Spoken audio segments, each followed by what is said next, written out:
Think straight. सीधा सोचो, साफ जियो। कैसे ओवरथिंकिंग, नेगेटिविटी और डिस्ट्रैक्शन से बाहर निकलकर एक क्लियर लाइफ बनाई जाए। दोस्तों, क्या आपके साथ भी ऐसा होता है कि दिमाग लगातार चलता रहता है, छोटी छोटी बातों पर जरूरत से ज्यादा सोचते रहते हैं, फैसले लेने में डर लगता है, मन में हमेशा कोई ना कोई टेंशन चलती रहती है?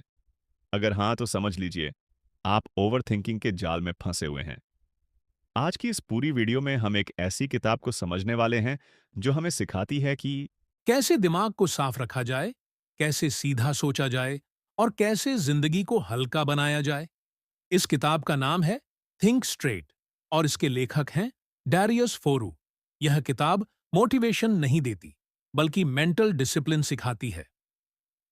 पार्ट वन, थिंक स्ट्रेट का असली मतलब।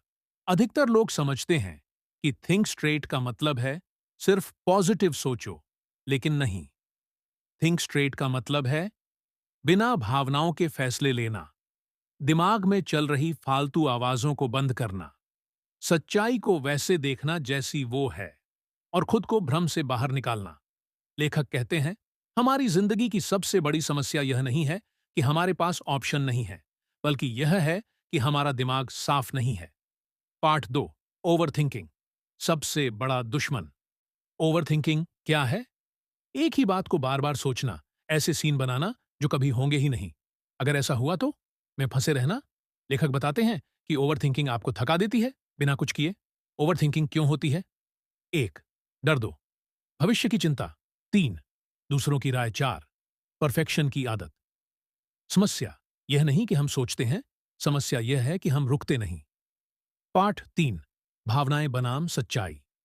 थिंक स्ट्रेट सिखाती है कि हर भावना सच नहीं होती। हम जो महसूस करते हैं वो जरूरी नहीं कि सही ही हो। उदाहरण, आपको लगता है लोग आपको जज कर रहे हैं, आपको लगता है आप काफी नहीं हैं, आपको लगता है आप फेल हो जाएंगे, लेकिन ये सब फैक्ट नहीं, सिर्फ फीलिंग्स हैं। लेखक कहते हैं, जो चीज आप महसूस कर रहे हैं। पार्ट चार, सोच को कैसे कंट्रोल करें। नियम एक, सब कुछ दिमाग में मत रखो। दिमाग स्टोरेज नहीं है। जो चीजें बार बार परेशान कर रही हैं उन्हें लिखो, कागज पर उतारो। लिखने से दिमाग हल्का होता है, सोच साफ होती है। नियम दो, हर विचार पर भरोसा मत करो। हर सोच सही नहीं होती। खुद से पूछो, क्या इसका सबूत है? क्या यह सच में होगा या सिर्फ मेरा डर बोल रहा है? नियम तीन, कंट्रोल की आदत डालो। हर चीज तुम्हारे कंट्रोल में नहीं है, और जो कंट्रोल में नहीं है उस पर सोचकर खुद को सजा मत दो। पार्ट पांच, डिस्ट्रैक्शन और फोकस। आज का इंसान सोच नहीं पाता क्योंकि उसका दिमाग हमेशा मोबाइल, सोशल मीडिया, नोटिफिकेशन में उलझा रहता है। लेखक साफ कहते हैं, अगर आप हर चीज पर ध्यान देंगे तो किसी एक चीज में भी आगे नहीं बढ़ पाएंगे।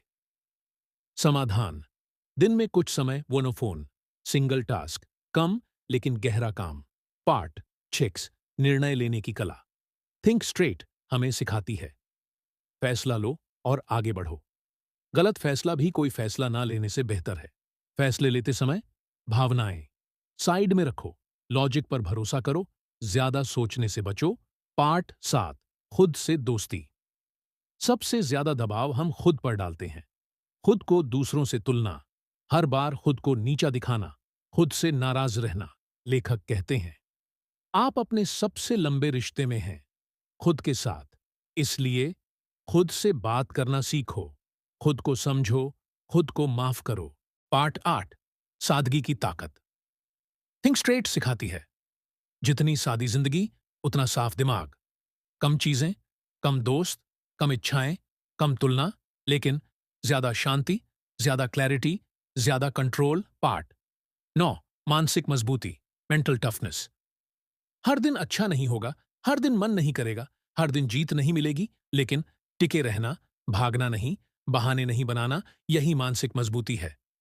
पार्ट 10, थिंक स्ट्रेट जीवन में कैसे अपनाएं। रोज की आदतें। एक, सुबह फोन से दूर। दो, दिन का एक लक्ष्य। तीन, बेवजह सोच पर ब्रेक। चार, रात को रिव्यू। थिंक स्ट्रेट हमें यह नहीं सिखाती कि जिंदगी परफेक्ट कैसे बनाएं, यह सिखाती है कि जिंदगी को हल्का कैसे रखें, दिमाग को साफ कैसे करें और खुद के साथ ईमानदार कैसे बने। अगर आप ओवरथिंक करते हैं, खुद से परेशान रहते हैं, क्लैरिटी चाहते हैं, तो यह किताब आपके लिए है। जब आप सीधा सोचते हैं, तो जिंदगी अपने आप आसान हो जाती है।